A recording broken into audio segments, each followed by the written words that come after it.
Saudara yang dikasihi Tuhan Yesus Kristus, bertemu lagi dengan saya Pendeta Novel Saragi. Firman Tuhan yang menyapa kita tertulis dalam Yeremia pasal yang ke-31, ayatnya yang ke-31 sampai ayatnya yang ke-34. Namun sebaiknya kita bersatu dulu di dalam doa. Kita berdoa. Bapa di dalam sorga, terima kasih Tuhan Yesus buat anugerah-Mu, kasih setiamu yang melimpah atas setiap kami.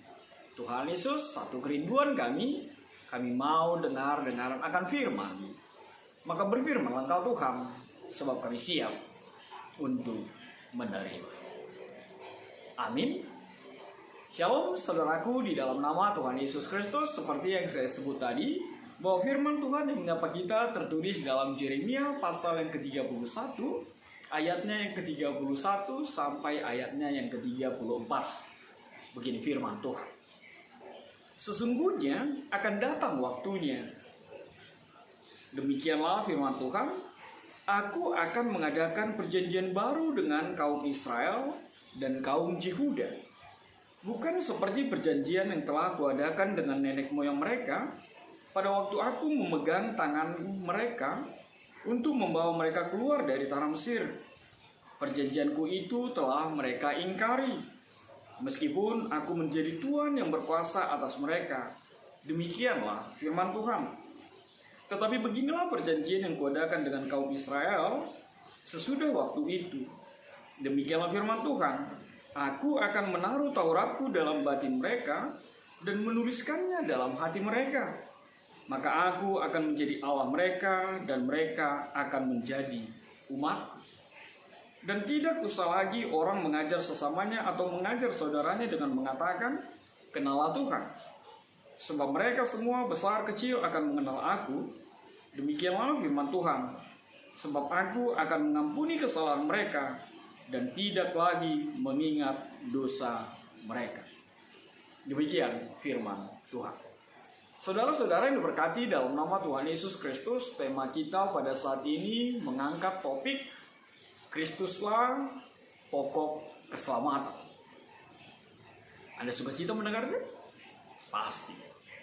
Itu adalah sukacita yang terindah ketika kita memahami bahwa Kristus Yesuslah pokok dari keselamatan itu. Artinya apa? Sama seperti lagu sekolah minggu itu. Yesus pokok dan kita adalah caranya. Tanpa Yesus, sekali lagi, tanpa Yesus, tanpa karya Tuhan, tanpa melekat dengan pokok yang sesungguhnya, maka kita tidak akan memperoleh keselamatan itu. Sekali lagi, hanya carang-carang yang melekat dengan pohon itu yang akan merasakan, yang akan mendapatkan keselamatan yang Tuhan nyatakan di dalam kehidupan kita. Itu makanya saya mengatakan ketika tema ini diangkat menjadi bagian pada kita saat ini yang menyapa kita, itu adalah sukacita yang terindah. Kenapa? Karena saya, Anda, kita semua adalah pengikut Kristus. Dan pilihanmu tidak salah. Dan Tuhan memilihmu tidak salah. Dan itu adalah anugerah yang luar biasa. Maka hiduplah di dalam tema itu. Kristus Yesus adalah pokok keselamatan itu. Tanpa Tuhan Yesus, maka keselamatan itu tidak akan menjadi milik kita. Amin.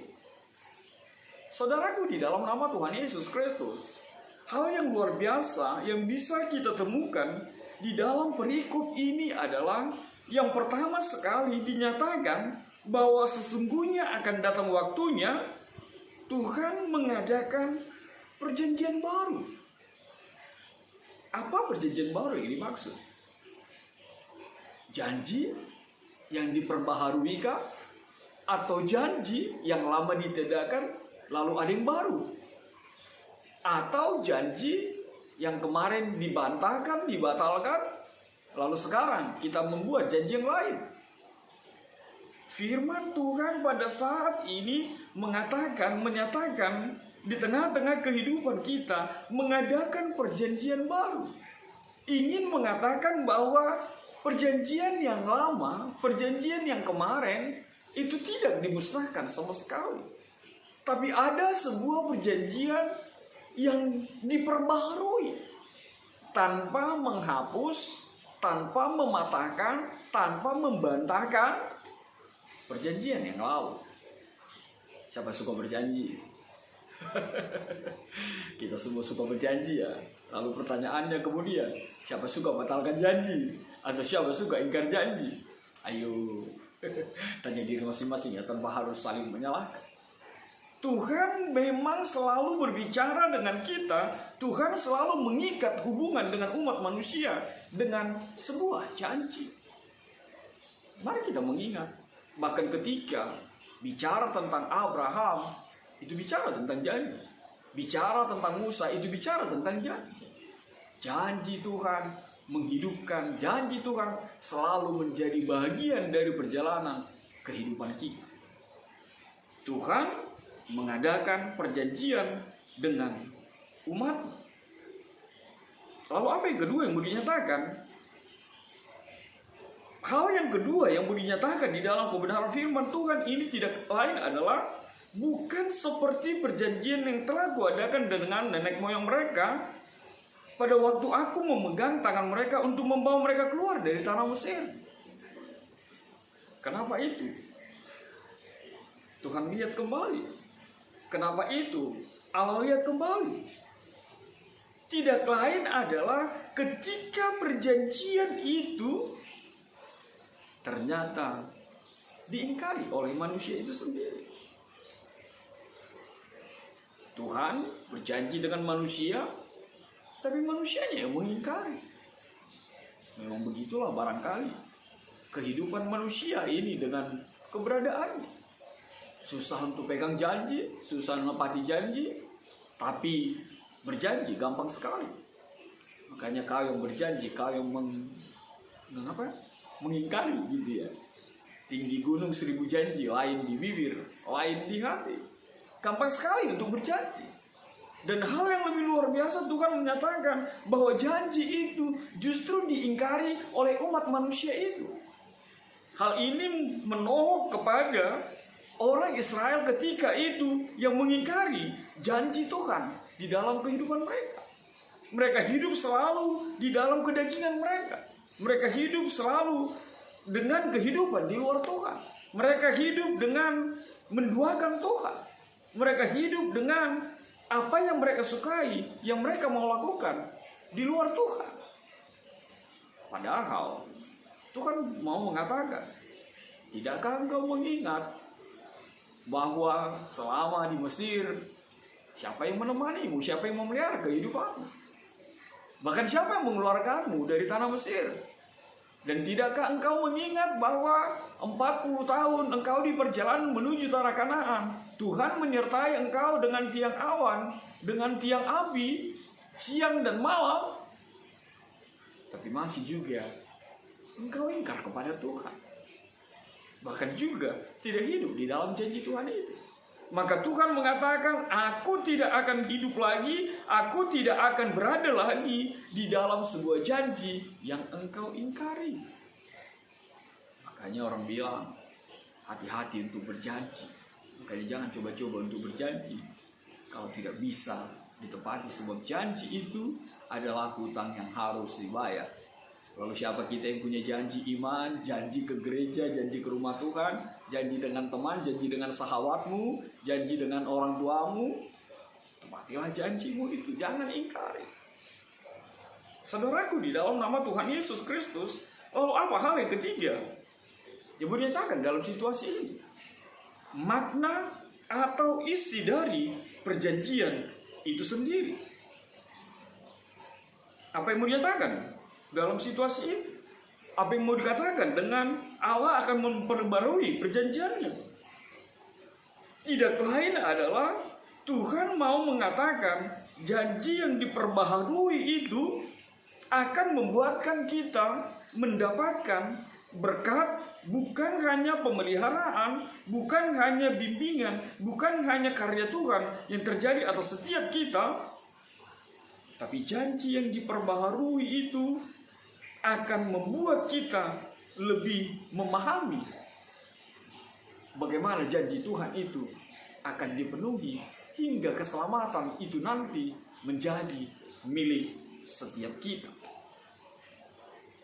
Saudara yang diberkati dengan Tuhan Yesus Kristus, di dalam nama Tuhan Yesus Kristus, lalu apa yang menjadi sifat dari perjanjian itu secara pribadi lepas pribadi di dalam kehidupan kita? Hal yang pertama yang mau dinyatakan adalah Tuhan itu tidak lagi menjadi Tuhan. Itu yang dinyatakan oleh kebenaran firman Tuhan ini.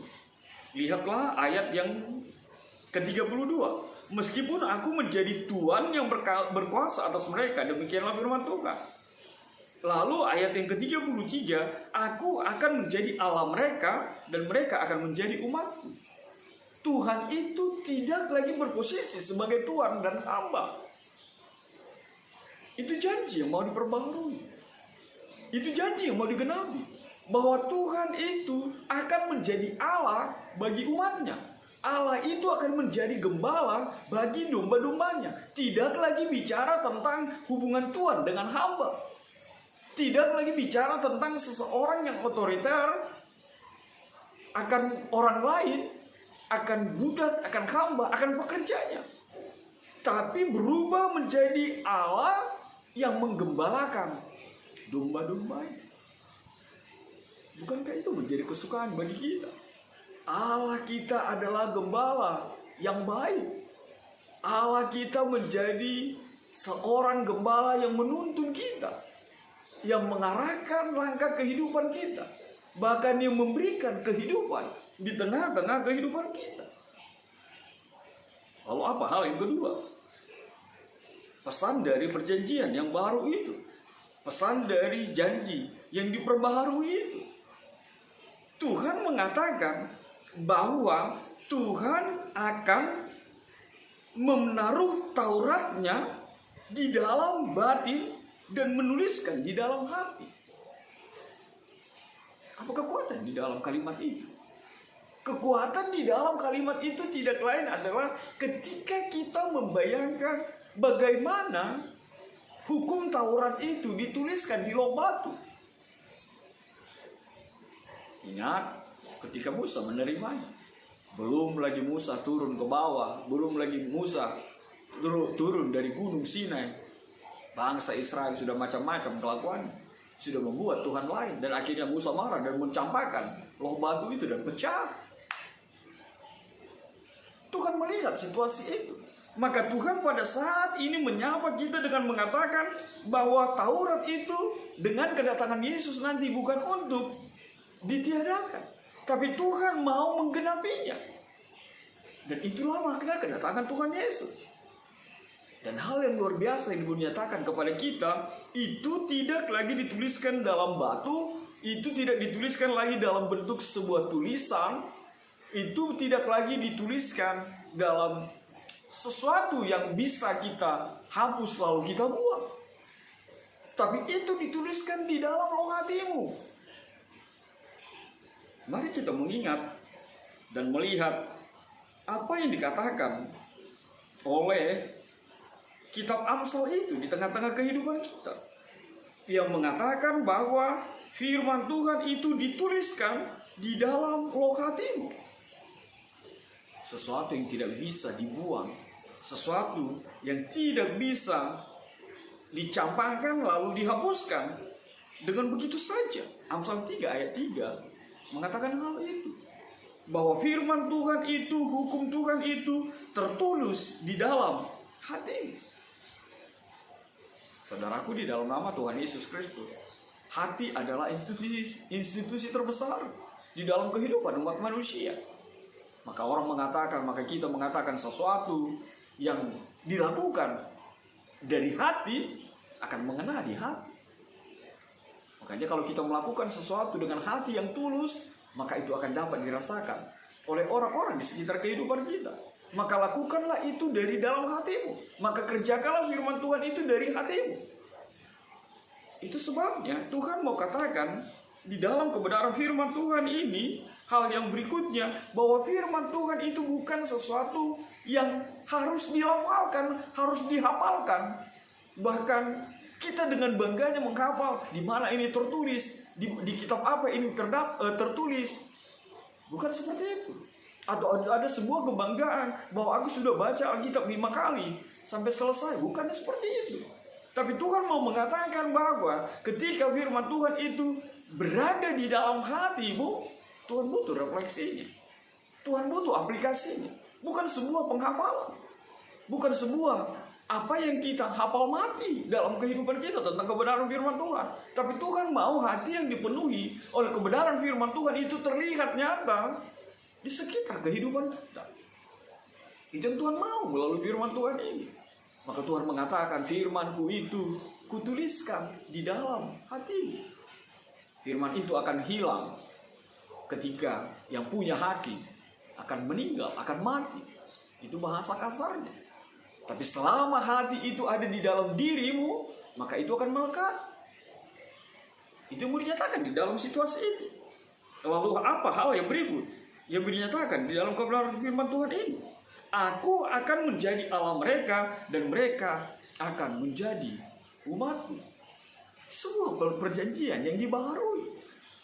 Allah menjadi Allah kita dan kita menjadi umat. Intinya apa? Engkau kepunyaan Allah. Allah itu Bapa kita dan kita berhak memanggilnya Aba, ya Bapa. Itu hubungan yang luar biasa. Itu hubungan yang terpatri luar biasa. Itu hubungan yang begitu mengikat satu dengan yang lain antara Allah dengan umatnya. Kita berhak memanggil dia Allah, kita berhak memanggil dia Bapa, dan kita menjadi umatnya. Lalu firman Tuhan ini yang terakhir menyatakan di dalam ayat yang ke-34 mengatakan demikian. Dan tidak usah lagi orang mengajar sesamanya atau mengajar saudaranya dengan mengatakan, kenallah Tuhan, sebab mereka semua besar kecil akan mengenal aku. Demikianlah firman Tuhan, sebab aku akan mengampuni kesalahan mereka dan tidak lagi mengingat dosa mereka. Kalau firman Tuhan, kalau hukum Tuhan itu telah berada di dalam setiap hati kita, maka dengan semestinya kita mengenal siapa Tuhan kita. Maka dengan semestinya kita lebih lagi hidup di dalam kebenaran firman Tuhan itu. Dan ketika kita mengenal siapa Tuhan kita, dan ketika kita mengenal siapa Allah Bapa kita, kita akan mengimani bahwa Allahmu, bahwa Tuhan kita adalah pribadi yang mengampuni setiap kesalahan, yang mengampuni setiap tindakan-tindakan perbuatan di luar Tuhan, dan yang akan menjadi pribadi yang memberikan keselamatan itu di dalam kehidupan kita. Sebab firman Tuhan mengatakan yang tidak mengingat lagi dosa-dosa mereka. Maka benarlah apa kata tema kita? Yesuslah, Kristuslah pokok keselamatan itu. Makanya saudaraku, tinggallah di dalamnya. Terimalah kebenaran firman Tuhan itu. Dan biarlah hatimu dipenuhi oleh kebenaran firman Tuhan. Kalau penyanyi itu mengatakan, di dalam hatiku ada sebuah kamar yang ku kosongkan selalu. Itu kata penyanyi, lagu rohana. Tapi kita sebagai orang beriman harus mampu untuk mengatakan, di dalam hatiku aku memberikan hanya firman Tuhan yang menguasai, yang bersinggasana, bahkan yang berotoritas. Sehingga apapun yang aku lakukan, apapun yang aku nyatakan, itu semua adalah bagian dari isi hati yang dipenuhi oleh firman Tuhan dan terlihat nyata di tengah-tengah kehidupan. Amin. Tuhan memberkati. Kita bersatu dalam doa. Bapa di dalam surga, terima kasih Tuhan Yesus akan kebenaran firman-Mu. Biarlah Tuhan Yesus, hati kami dan setiap hati kami dipenuhi oleh firman Tuhan, dan firman-Mu menggerakkan seluruh kehidupan kami. Dalam kasih-Mu Tuhan Yesus, enyahkan virus corona ini. Amin.